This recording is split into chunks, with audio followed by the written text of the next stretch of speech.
Podcast recorded before a live internet audience. To learn how to listen and watch live, visit tunein.alphageekradio.com. Trekcast. The Internet, the digital frontier. These are the voyages of the Trekcast crew. Its continuing mission to explore strange new ideas, to seek out new facts and new observations, to boldly go where no Trek fans have gone before.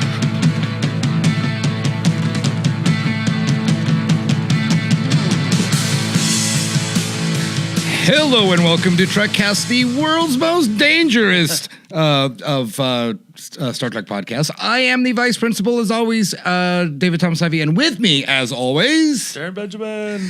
And it is hot in here. Yeah, I just beamed in, and it's like scorching.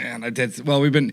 If you don't know, we broadcast from the underground bunker in Las Vegas. It's not actually an underground bunker; it's a trailer in the middle of the desert. That's right. Someone was asking that on the thing. I do remember. Oh, and it's 100 degrees already here in Vegas. It's summertime is it. So, we are Trekcast, Trekcast.com. We are Trekcast at gmail.com. We are Facebook group /Trekcast, and we are Trekcast video on YouTube. And Patreon. Yay. Oh, yes, we have Patreon. I'm so like, I think I'm so like, I'm not a hawker, you know? I got to get some Ferengi going. You're like totally anti-establishment, man. Kind of. But you signed up for it, though. I know. It's I got to get a little Ferengi in me. Again. It's a little Ferengi in him. So today's Odo's birthday, or was it yesterday? Yesterday. Rene Auberginois. Yesterday. Mr. Le Poisson. You know, he sang the song in Little Mermaid. You know the crab? Where he's trying to kill the crab? Oh, that's him? Yeah. Oh. Yeah. Oh, I saw him I saw him sing it live in remember when the Grand Slam used to be in Pasadena? Yes. I saw him on stage sing it live. I was like, oh my gosh, I never even knew that was him. Really? And this was years ago. Yeah, I never went. That was always confusing for me because there was the Grand Slam and the Sci-Fi Summit, and they eventually combined them. Yes. But it was a Grand Slam of, what was it, just like the Star Trek Grand Slam or something? Yeah, it was just the Grand Slam. And then there was Sci-Fi Summit, which it was the biggest Star Trek convention in the world until that little place that I may have mentioned once or twice called the Star Trek Experience opened up and then moved their convention. Well, Creation moved the convention there, and then it became the world's biggest convention. And now it is. Now it's out of control. It's 2 months from today. If you don't, sold out. Yeah, if you don't have tickets, you can't go anyway. But that doesn't stop you from just showing up. I don't have tickets. The party's out in the bars anyway, in the halls and. Totally. We've mentioned it a million times, but for our new viewers, the thing about the Star Trek conventions to me is hanging out with all the other Star Trek fans. Yeah. And because it's Vegas. And stalking the actors and writers. And well, but because it's Vegas, the bars don't close. So you get out of the convention, you go take a shower, you go to dinner, you come out, and the bar's open 24 hours. Do you actually eat when you're there? Way too much. And I'm going to try not to. We need to. I had meant to get some dry ice for this week's episode and bring the Warp Core Breach bowl. Oh yes, but that's coming soon. Coming soon. David and I haven't done that in a long time. I think it's overdue. Yeah, I have a bowl, and we can actually just set it right here and drink out of it. That's right. Oh, but then by the end of the episode, we're like, and Beverly Crusher's an ass, and I love Renee Auberginois. I keep our composure pretty good, but I think it would be a little bit twisted. What was I going to mention? Shoot. I don't know. What was I going to mention? We were talking about Rene Auberginois. He was singing Sci-Fi Summit conventions. And then I lost my mind. Okay. I didn't know he was in Little Mermaid. Yeah. He was the chef? Yeah. Oh. Le Poisson. I just saw him on... My French is horrible. I was watching CNN did the 60s, 70s, and 80s thing, which is okay. But the TV one's the best one. It's the first episode of each season. Mm-hmm. And he was on... before Benson, he was on something bigger than Benson that I didn't even realize, like Mary Tyler Moore or Newhart. Yeah, I think he was like one of those. I'm like, really? Yeah, and I was like, I forgot. He's had a pretty illustrious career. Guy. Yeah, break out the IMDb and we'll find out. Yeah, well, we don't even. You can do that at home. We don't even bother. You know what's funny? Now that you mentioned it, I was at work the other day and they put the basketball games on TNT, which is a big deal right now. Yeah, it's I just didn't change the channel, so like around 5:00 in the morning, Charmed came on. Remember Charmed with Alyssa Milano and Who's the Rose McGowan? Oh yes, okay. I was thinking. What was the other one that was made after the movie? Oh, Buffy. No, that went the other way. This was. It had Fariza Balk or whatever her name is. I don't even know what you're talking and about. Nev Campbell. The Witching. The Craft. The Craft. Oh man, boy, that was a. By the way, The Craft was. I watched that with my pants around my ankles a lot. What? When that movie came out, oh my lord, Nev Campball and Veruca. I charmed Rose McGowan. I mean, it still is, yeah, still horrible. is, still is. It's horrible to think about the things. Oh. Anyway, point being, after we went, Robert Picardo was in the episode, and I just thought of myself. I'm like, that's cool. I mean, I was just gonna say, what other Star Trek actors have you seen in other shows and it has been notable to you? Oh man, like Picardo's been in everything, like from The Howling to Trekcast. Yes, he has actually been on the show. He's been on the show. What's the one with the Fred Savage? Wonder Years. Wonder Years. Oh, yeah, he played the PE teacher. I mean, he's been everywhere. So much like Rene Auberjonois, he's had a very illustrious career. Well, that's cool. And that's kind of the way to work in Hollywood, is to just keep working. You're like, you don't have to get on a hit, but just keep If you keep working. Eventually something's going to stick and you're going to get on a show that lasts. Yeah, and now, residuals and, it kind of, that's true, that, they hit it. And we were saying last week, Scott Bakula. I think he's had the best Star Trek career out of anybody. I mean, maybe Patrick Stewart, but right below that, Patrick Stewart's not anything right now. Shatner. Yeah, the captains, man. Yeah. Kate Mulgrew, look at Orange is the New Black. Yeah, that's true. I guess and she was Miss Columbo before that. That's true. I guess if you get a captain gig. Yeah. Yeah. If you're the captain, speaking of captains. Unless you're as nutty as who do you think is going to be the new captain on the new show? Speculation. Oh, let's talk about that. Really quick, I was just going to say that we should have like a bumper that's like the new Star Trek show segment. And I've got a list, but I don't have any of those. Yeah. Well, I mean, we don't even know what the music's going to be like yet. So.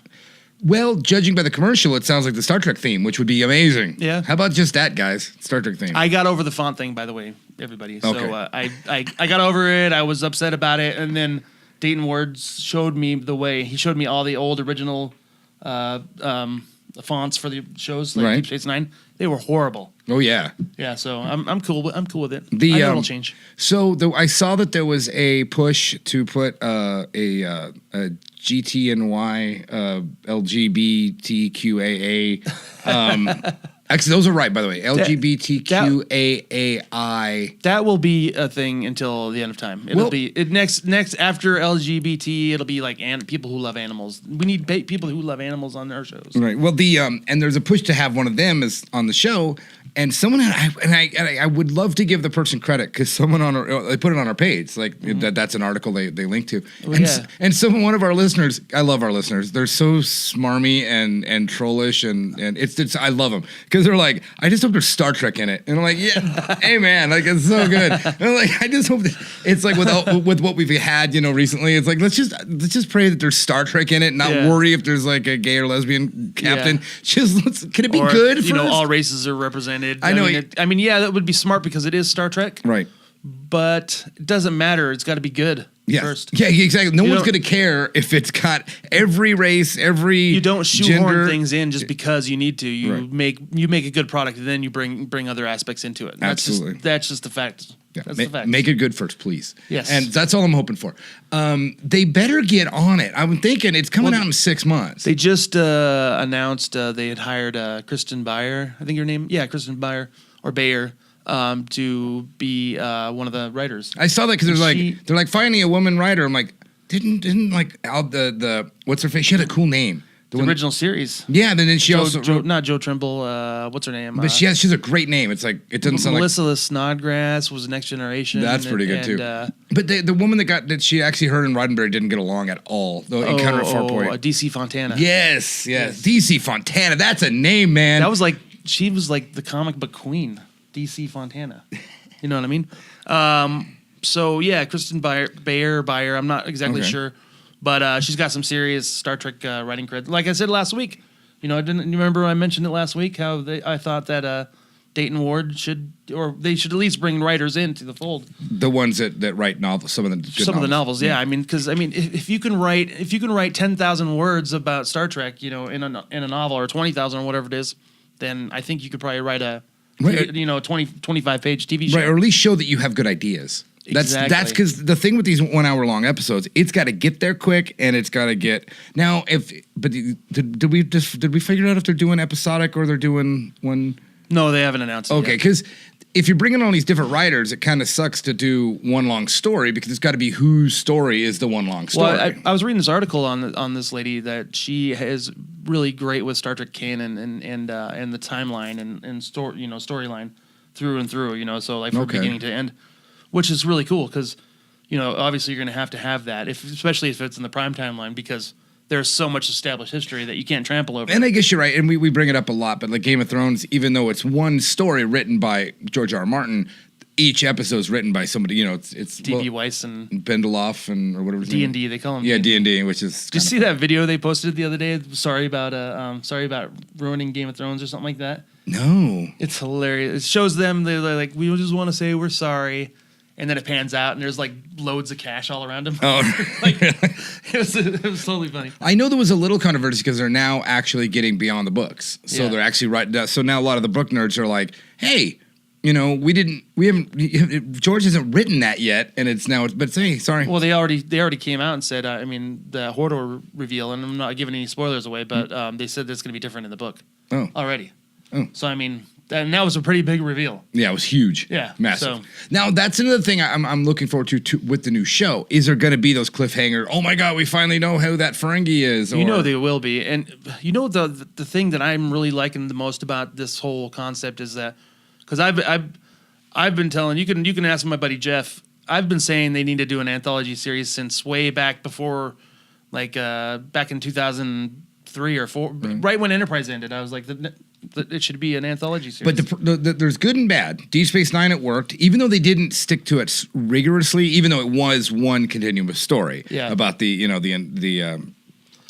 prophets and whatever. But then you get locked into season 3 of Enterprise, and it's like, oh no, we're stuck in this one story. Star Wars. Yeah, and we're stuck in this one thing, and we can't get out of it. The Xindi arc. Yeah, which if you love it, great. If you don't, oh no, because you've got a whole season. Great episodes in that run. I mean, yeah, there was stinkers, just like everything. But of course, we can debate that another day. What I was going to say is that the fact that it's an anthology is that the ability to say we want to bring in Benjamin Sisko, for an episode, or Bashir, or O'Brien, or we could bring in Shatner, we could bring in whoever we want, because if the show takes place in different eras. Oh right. So like right now we know this next one is going to be after Undiscovered Country. So I mean potentially you could have Shatner on the show. True. As whatever, because it would take place after that. Although they haven't said whether it's post Generations or not. So he's apparently dead. Yeah, and then I just shot myself in the foot there. Yeah, because he died on the B. Yeah. That would be. And who would you like most to see? Like if you could say, bring back any character to see what they're doing now, who would you want to see? Worf. Worf. Yeah. He works because. Well, I've always said I don't agree with doing that strict fan service for fan service, which is what that is. like we just mentioned. Yeah. Make it a good story first, and then now Next Generation, like what Bones didn't work at all. That didn't work for me at all. I thought Scotty was great. We talked about it a couple weeks ago. I think Relics is a great episode. What a great way to bring him back. He was stuck in a buffer, and that was a good drink. I want a pattern buffer. No, thanks a lot, Dave. You made me think of the pattern buffer. But yeah, he was stuck in that. So that was his excuse. Shatner was in Generations, which I didn't like at all. I don't think he should have been in that at all. It should have been just a good Next Generation movie. It would have been, and it was. I don't know. You see what they were trying to pass the torch, essentially. I know, but they didn't. Star Trek 6 ended so well that they didn't need to. I mean, they would rode off into the sunset, and that was it. That should have been it. Yeah, the second star to the right and on till morning. Go, done. You're done. And so, unfortunately, there's executives and paychecks involved, and Shatner's like, I'll do anything for money. That, and I think they probably thought that we've all the movies have had this cast in it. That was just dumb Hollywood. It was just a bad idea. Do you think? So there's like Gene Simmons. He's like the schlock man for Kiss. Right. The guy will sell anything. I can't stand the guy, but actually, it's funny. Apparently, his book is amazing. Really? Yeah. I just think he's kind of smarmy. I've watched the show a couple times. The show he did. That was terrible. Yeah, and it's just like, God. But I was thinking about Shatner in the same sense. Is like the guy will do anything for money. He's figured it out. Yeah. Part of me wants to say, the only reason he's doing it now is because he, has this fear of death, catching up with him, and he is 83 just gonna years old. Keep working until the day he just doesn't wake up. From bed. And he made a great decision. I don't know if he made it, on purpose, but somewhere between T.J. Hooker and not West Wing, but Boston Legal and Priceline. It's around Priceline and the Warcraft commercial. I think he decided, you know what? I'm the Shat now. I'm an American icon. He's part of Americana. Yeah. He's his own entity now. I mean, he's his own brand, and he's like the only guy I think of that, because we've talked about on the show before how James Bond can be. A lot of people associate Sean Connery with him, but you could see other people in these roles, no problem. Same with Batman. There's been many Batman, but it's all still Batman. It's not so and so is Batman, right? But Shatner is Shatner. Kirk. Yeah. And even though Pine is Kirk now, but Shatner will always he is. Shatner will always be Captain Kirk. He totally is. In that regard, yes, but Shatner. You go to IMDb, look up Chris Pine, it'll say Captain Kirk. I heard a complaint about the one of the myriad of tens of thousands of complaints about the Ghostbusters trailer. Okay, I thought you were going to talk about now we always have to say I like Ghostbusters. Oh yeah, the 1986 one. Now we have to quantify it because they didn't name it anything different. I'm holding out. I'm going to wait till I see it. But they should have called it Ghostbusters: The New Next Generation or something.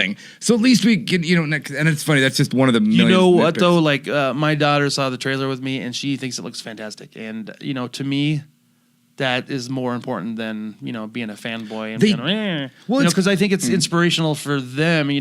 Just because it's not Aykroyd and thank God it's not them because they're old and I don't want to see them on. I don't want to see them. Well, and one of them's dead. Yeah, but they wrote it though. That was like Eugene Levy. I mean, that was like they did that for them. It was written for them. That was like a personal project.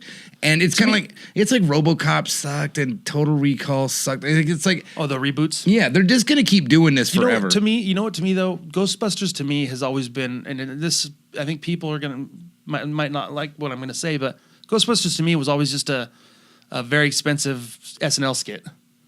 You put a bunch of SNL people in front of the camera and give them a lot of money, and that's all it was a big long SNL skit. So I mean, to see these other SNL people taking it over and doing it. I think it's fine. Well, it's just I think and a lot of the controversy, if you don't know, it's like the most hated trailer in YouTube history. But it's just I think it's not so much there's like the women thing that people complain about, but I think it's really we're just getting a little sick of the reboot. I just saw there's something coming on TV and I was like, no. Well, I know they're doing. I was going to complain about Ben-Hur, the remake in that. Yeah. But the version I like is a remake anyway, so I don't. Yeah. I mean, the Charlton Heston version isn't the actual. No, there's that old black. There's the old black and white real one from way back. So yeah, that was already a remake. But there was something else like that. I'm like, no. Why are they? They're just.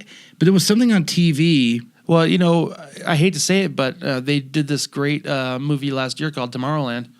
And I don't know if you've seen it. I think you're the only person that saw that. But no. But I'm telling you, people that have actually seen it do love it. And the problem is that, the Hollywood does something new and it flops. We try to do something different and it flops. And then you just see this with what's the movie that just came out? Tomorrowland they were basically doing Haunted Mansion, Pirates of the Caribbean. They're just taking a ride and making a. Yeah, like taking a franchise, kind of that thing. Yeah, kind of. That's what they're trying to do. So remaking Haunted Mansion, thank God. Yeah. And Del Toro's directing it. And that's going to be. I mean, I think they learned their lesson with Pirates of the Caribbean. They went, oh hey, if we make these good. Has any Del Toro movie made a lot of money? Like other than I think the second Blade in the first Hellboy. Yeah, Hellboy. But not a lot of critically money, though, like the Pan's Labyrinth. And critically acclaimed. They're great movies. Well, and that's actually a foreign movie anyway. It's so I don't even know if that maybe made money. I have no idea. I'm not bashing the guy. I love his movies, but have they do they really make tons of money? I mean, I don't know. Well, what you're doing it's not horror, but it's kind of that genre. To have a guy like that directing it, well, it's going to be major anyway. Again, we're judging the director when that should never matter. Well, they're remaking something else. They're remaking Star Trek again. I know. And we weren't happy about that either. But I can't wait till we see. I cannot wait till we see like the casting and the first trailers, the backlash of fan hate that we're gonna get. It finally takes some heat off of J.J. Abrams' crew. Oh, you mean the TV show? Yeah. Oh, okay. I cannot wait because as soon as they start announcing stuff, there's gonna be those people. Oh my God, I can't believe they're doing that. Right. Well, yeah, there's. I'm trying to think when Enterprise was announced. Was it they hated Bakula. They were like, "What the hell?" Yeah. Well, it was kind of the least most popular one. Even though it's not my least favorite series, I actually kind of like it. But it's just it was not the show itself. It was just the amount of Trek. People just burn out on it. Yeah, I mean, how much Star Trek can you handle? At least an hour a day, a week on TrekCast. But it was overload. And to me, and I've said it before, I like Enterprise better than certain other series, but it didn't feel right. It just didn't. The way it was filmed, I like it, but it just didn't feel like Star Trek. You watch Voyager, but at least it felt like Star Trek. I like Star Trek. I like every new version of Star Trek. So the new latest and greatest, I enjoy. Because I haven't seen it before, so it's new and right. I love it. Well, even if it's not the best. And I'm going to. I read this great article last week, and I'm now going to not ever apologize for my opinion because I don't like Voyager. I don't like it. I don't like it. Everybody knows I don't like it, and that pisses everybody off. Well, get pissed off because you know what? No, it's like you wouldn't listen to us if we didn't have an opinion. That's true. Think of the most opinionated people you know. David Ivey. Well, or just in your personal life. Sorry. They're a lot more interesting than the non-opinionated people. You know what I mean? So does that mean I'm boring? Well, no. Well, you have an opinion. You just your opinion just happens to be it's all great. Everything is great. My opinion on this is it's awesome. Okay, well, I'm like Emmett from the Lego Movie. Everything is awesome. Okay, I've never seen that movie. Apparently, it's great. It is great. Apparently, like people that like it's a kind of a schlocky kids movie, but it's apparently really well done. Awesome. Okay. Watch it. Really? Yes. Well, now to get serious. Now that we're having we're never serious. Well, not. So I was watching. True. We are every once in a while. I'm prepping for. I just watched it last night. I don't want to talk about this yet because I'm still prepping. And I have no idea what he's talking about. By the way. But it was Chain of Command. It's turning into my favorite episode. Ronnie Cox? Yes. Really? I used to not like him. Now when I watch it, I think he is awesome. And well, first off, Ronnie Cox is awesome anyway. Okay. But Jellicoe, I used to be, kind of he's a jerk. But he needed to be. It was I've changed my opinion. I think I've just gotten to a different place where I'm like, okay, first off, he's right about pretty much everything. The only thing, and when he tells Troy to put a uniform on, I was like, he's like, yes! golf clap. You're like, oh, thank you. And she should. I mean, it was totally right. I was watching that negotiations. I'm not even supposed to talk about this shit, so I'm gonna prep for it. I want to watch part 2 again. She was like hippie life coach. Remember those characters back in the '90s, or the '80s even that were like. The people that like, you need a hug? Oh, here you go. Totally. But he's like, put a uniform on. We're going to war. And the negotiations with Golden Mech and it's anyway. I got to rewatch part 2.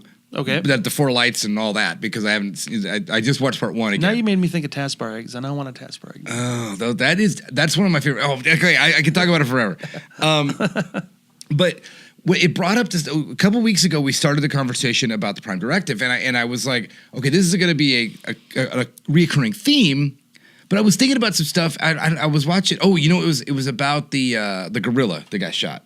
Oh yeah, okay, and all the controversy. Should have shot it. Sorry. Oh, yeah, no, you have to. I mean, come on. It's a child. I mean, what are you gonna do? It's a horrible situation, and there's no winners. But you would have to shoot 100 gorillas to save a kid. I mean, you really. I mean, it sounds terrible.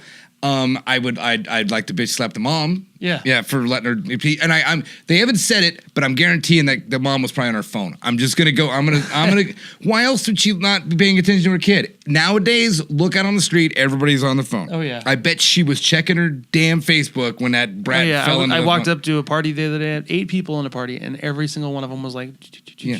It's crazy. So I'm sure that's what she was doing. Yeah. I mean, because what else could she be doing except looking at the gorilla, watching her kid, or just completely spaced out? But I doubt that. I bet you. I could see the spacing out, but just for me. That's just but I bet you. So anyway, so I was thinking about like getting involved and like, and there was like, thinking about ants and zoos and. Speaking of ants, did you see that trail of fire ants in front of your the hose? No. In front of the trailer?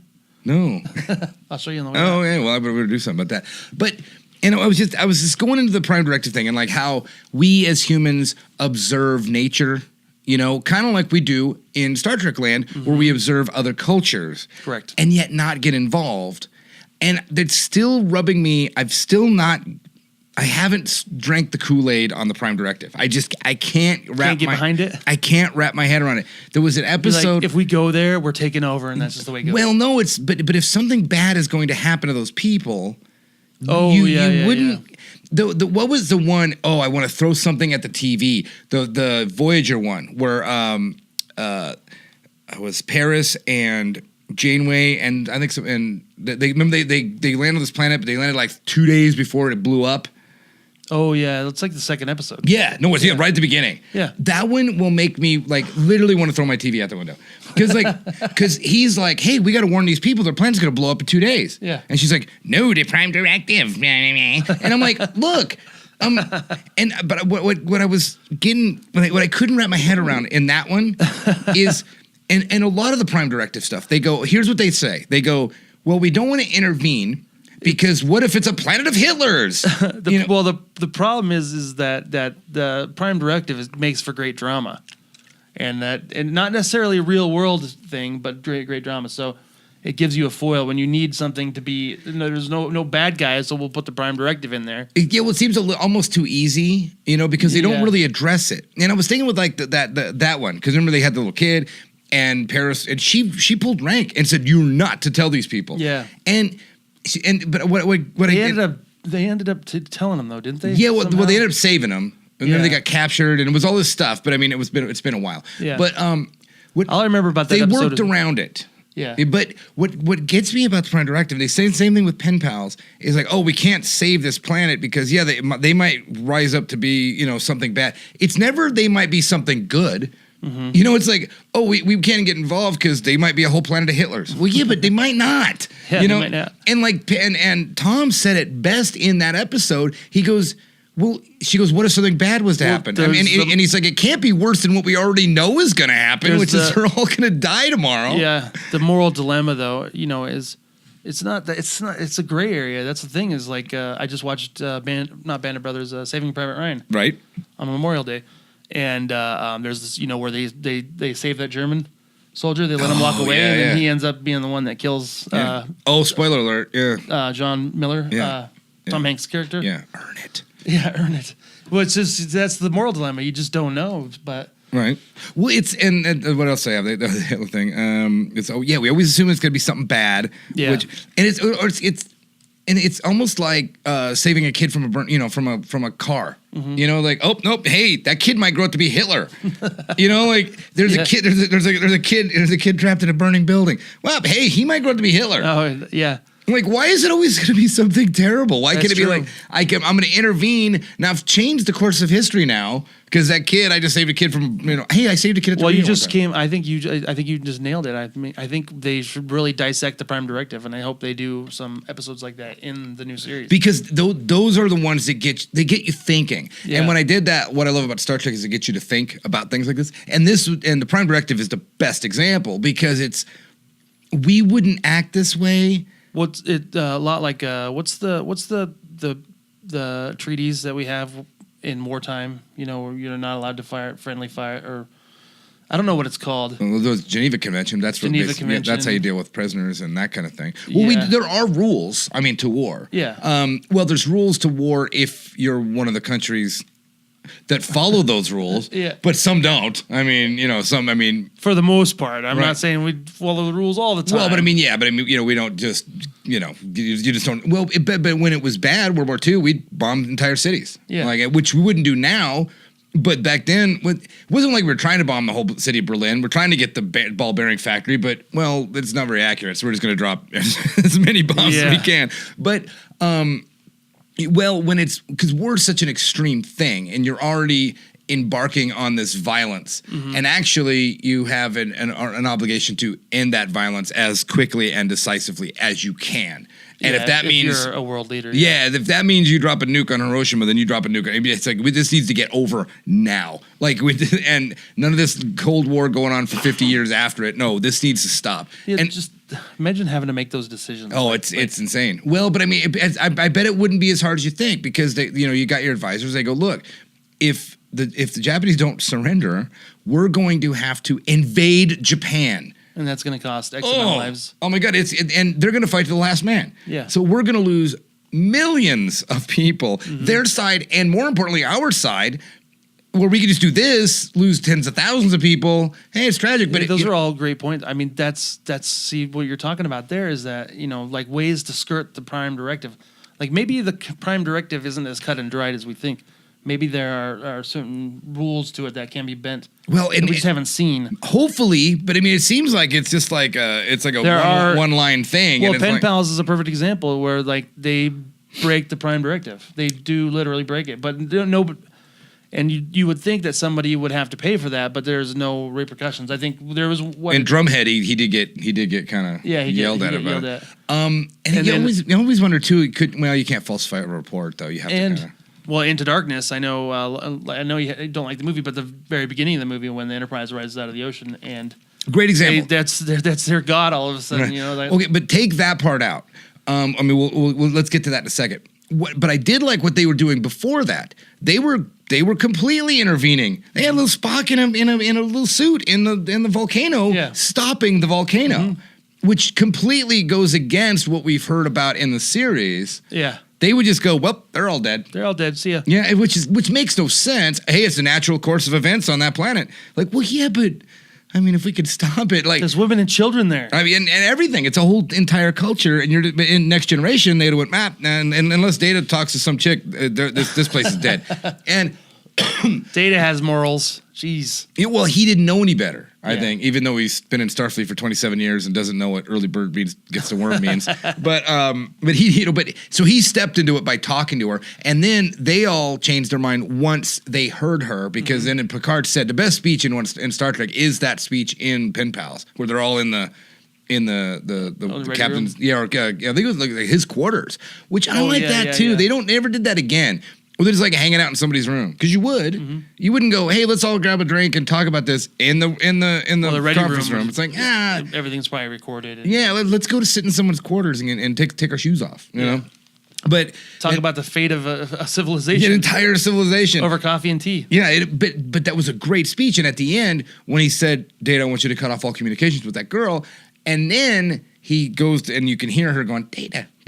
Why are you mad at me? You're not talking to me. And he's like, well, we're all involved now. It's like, well, that was pretty easy. But he's maybe right because now they said if it's a plea for help, then you can get involved. Yeah.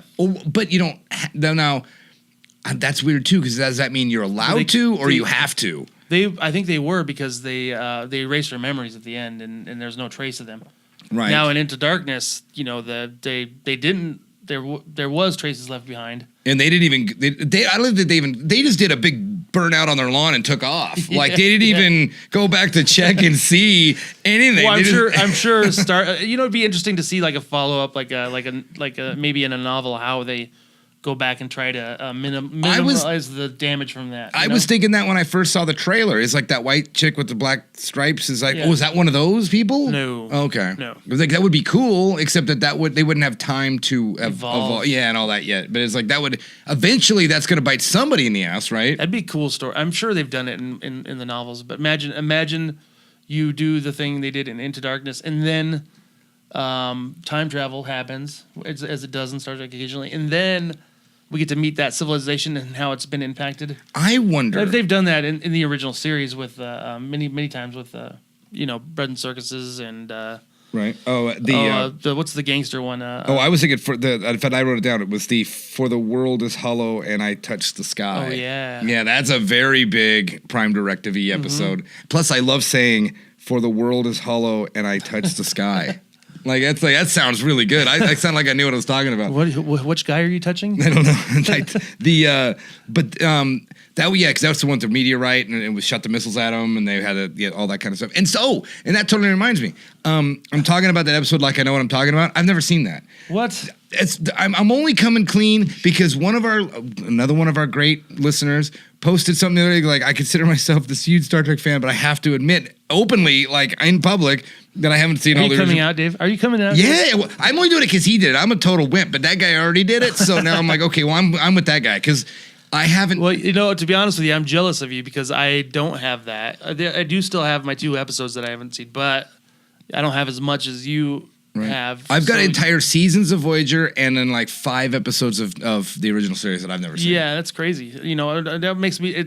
I'm jealous because I wish I had that. Right. You know what I mean? And there's still those every once in a while. Like, to me, having seen an episode only like 5 times is like a new one. What about the animated series? I've never seen any. I've sat through maybe 38 seconds and went, oof, I can't. Even though the writing, the stories and the writing, are not bad. I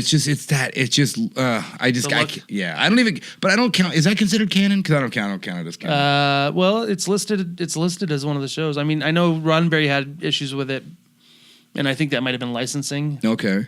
It might have been monetary. But it's easy to get into because it does have the same cast. I mean, It was like, that's kind of cool. And that little fluffy minus George Takei, I believe. Okay. Or Walter Koenig. I don't remember if it's Walter Koenig or. And I'm confused on the little dude. I'm not. It was the 3-armed guy. Oh, is that what it is? He's got 3 arms. They had like a little cartoon cat or something. Oh, Eris. Okay. The cat. Okay, I get him confused with what cartoon had a wizard hat and robes but no feet. Orko? Yes, it was He-Man? Yeah, that's him. Okay, that reminds me of that guy. Same animation company, right? Filmation, yeah. Filmation, and it was also that's the kid comic relief that they threw in there for whatever reason. Mm-hmm. That's not where the show's bad. I mean, I don't even think I've gotten far enough to see that character in the show. Filmation. What a remember there was just like I hated all their shows. They were like terrible. So cheesy. No, yeah. I mean, top to bottom. I mean, that was their logo was a spinning. It said Filmation, like at a spin, and it would spin. And to me, that was a warning label when I was a kid. Like, nope, flip it, turn it, because like this is gonna totally blow. It's gonna be. I mean, even things that I would like to say that I like the Groovy Ghoulies. Because it seems cool, when you see the characters, they look kind of neat. Hey, speaking of, but then you try to watch it and you're like, oh, the laugh tracks, and it's just so bad. So speaking of that, real quick, just to change the, what was the band you saw at Punk Rock Bowling this week? Tell me more. Oh, the alien one, the Jimmy. Psycho Experience. Yeah, well, they weren't at Punk Rock Bowling; they were just at the Tiki Bar. Oh, really? Yeah, they were just playing, and it's 3 guys. And first off, you got to make. Well, I see a video on Facebook pop up from Alicia, and it's like these guys in alien masks beating on drums and stuff. And I was like, "What the?" That begins to describe it. It was 3 guys. It's a lounge act, so they don't sing or anything because they've got alien masks on. They wear suits and alien masks, and then they did a second set where they wore the Nacho Libre hats or whatever, the wrestling things. Oh, luchador? Yeah, luchador, whatever. But the first one, they had alien hats, and there was a guy that played xylophone, and a guy in bongos, and a guy in bass. Okay. And they played songs you would know, like old ska, punk rock, like some 70s glam stuff, but they did it all lounge style. Okay. So they do like, Major Tom, or they do like the Specials, or they do whatever, but they did it all real slow and like with the xylophones. Do they do any themes, like sci-fi themes? No, it was just all like kind of cool songs all done, and they did some Sex Pistols and a lot of Ramones, but they would do it all in that. It was so great because you'd have to like, oh, what is this? And you can hear that ding ding ding ding ding. And he's playing xylophones. It was really cool. It was cool. Really good. Totally just off base. We actually wanted to get out of Punk Rock Bowling for a couple hours and go see something that was a little quieter and mellower. How was that for you? I saw I saw you post a picture of some guy like passed out behind the building. Yeah, day one. Yeah, he was. There's passed out where you're kind of like like in a fetal position, kind of a comfortable passed out. This guy's just on his back, Laid flat. out. Yeah, complete spread eagle, flat on his Like back. somebody knocked him the heck out. Yeah, but he had a couple beers. Did you run into our buddy Dr. Yes, Allen? I did. We hung out pretty much every day. Yeah. Yeah.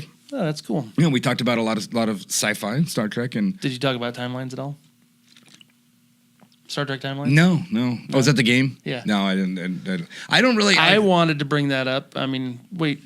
Let's go back to what we were going to do, and then I'll go back to timelines. Or Right. should we just move forward? What were we gonna do? Oh, I wanted like timelines. This game, man. It's Star Trek branded, but it is such a blatant cash grab. Really? Like I'm sick of these kind of games where like I could buy an Xbox game, play it for years, $60. Yeah, 70 at the most, right? These games are made to make money, and that is it. They're not made to be necessarily enjoyed. Well, back They're in my made- day, we used to put quarters in machines, and they're actually kind of going. It didn't even occur to me until just right now when you said that. That is kind of going back to the original video game business model, isn't it? Yeah, just strictly to make money. Yeah, I just mean, pump quarters into it. the problem with those games though is that if you were good enough, you could play for a long time. Right, like and a long time back then meant maybe 8 minutes or 12 minutes. Yeah, I mean, how good could you be at Donkey Kong? I mean, you can only unless you're the this King game of Kong. you actually pay money, and you do not advance. I mean, you advance, but very, very, very slowly,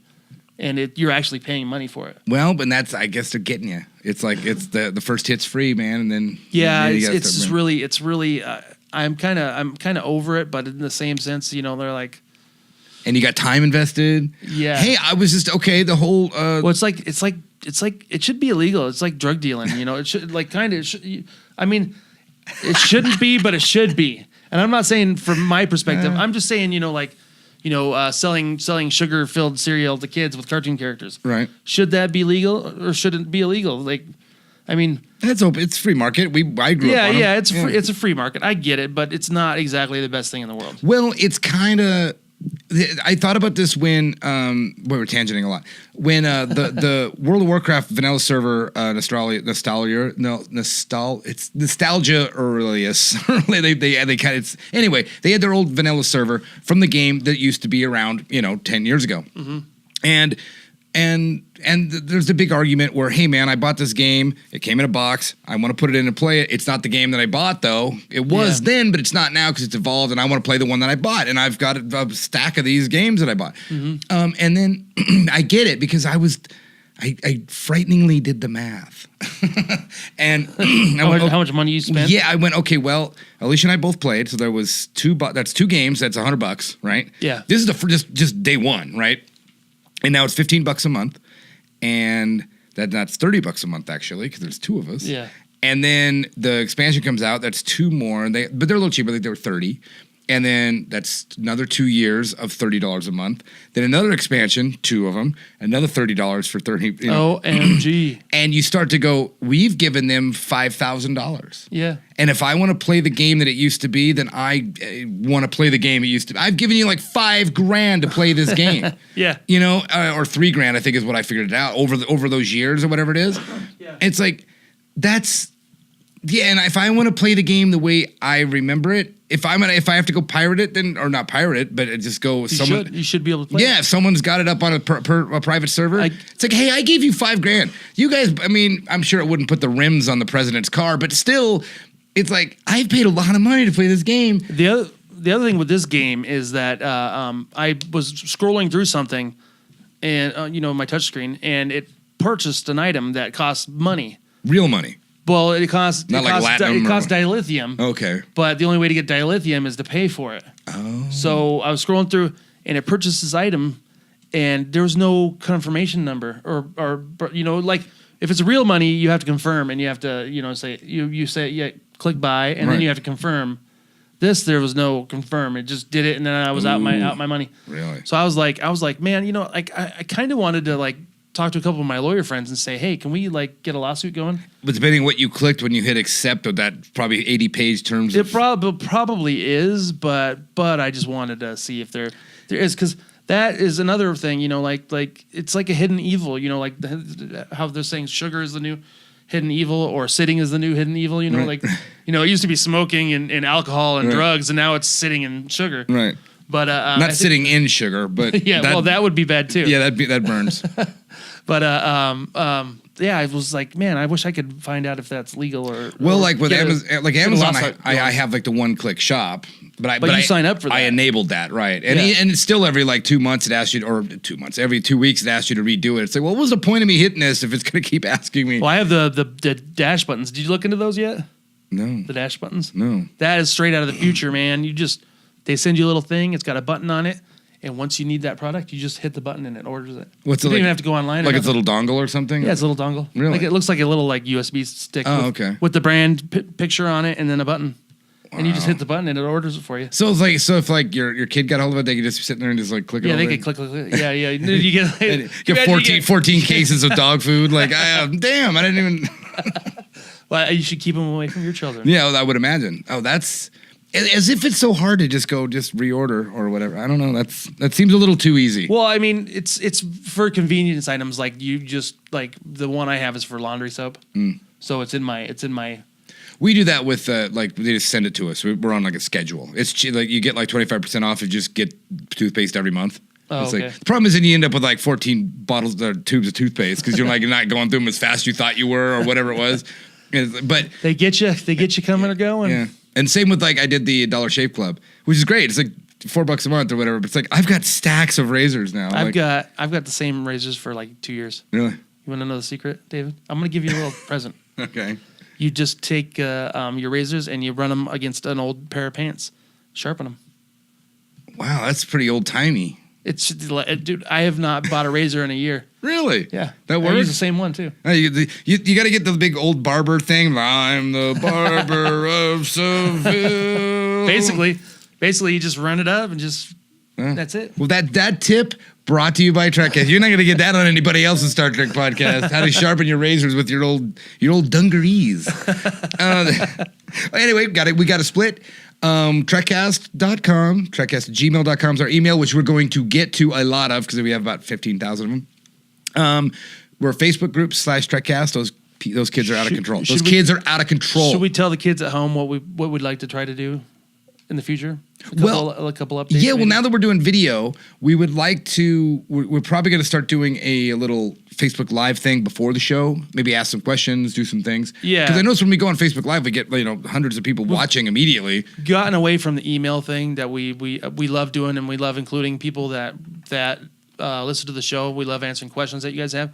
So the thought is that we will ask your thoughts like a couple days before the episode, and then we'll go on and do a Facebook Live event where we'll answer your questions Yeah, and your then thoughts about Star Trek. And then we'll record it, and you can listen to it in a couple days. Exactly. Righty. Until next time, we will see you next week. Well, there you have it, another episode in the can. Check us out at trekcast.com. Also, if you would, please subscribe to us via iTunes. Leave those reviews, subscribe to us, we'll get some numbers, get up the list, get more listeners, do more shows, have more fun. But for now, we're all done. So live long and prosper, and we'll see you next week.